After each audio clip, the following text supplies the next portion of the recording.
ইতিহাস তাকে অনেক কারণেই মনে রাখবে। তবে আলাদা করে বলতে হয় ৮০-র দশকে জেনারেল এরশাদের সামরিক শাসন অবসানের লক্ষ্যে দেশব্যাপী গণতান্ত্রিক আন্দোলনের নেতৃত্ব দেওয়ার কারণে। এরশাদের ৯ বছরের শাসনামলে খালেদা জিয়া ৩বার গ্রেফতার হন।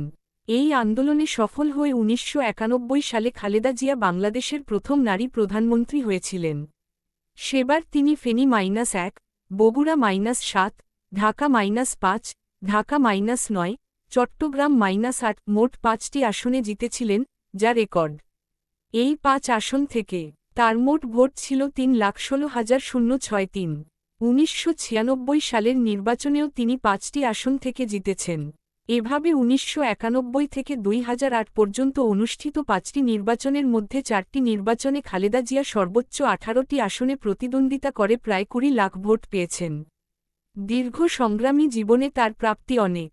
তার নামের সঙ্গে আছে মাদার অব ডেমোক্রেসি তকমা। ত্যাগ ও সংগ্রামের দিক থেকে তার তুলনা তিনি নিজেই।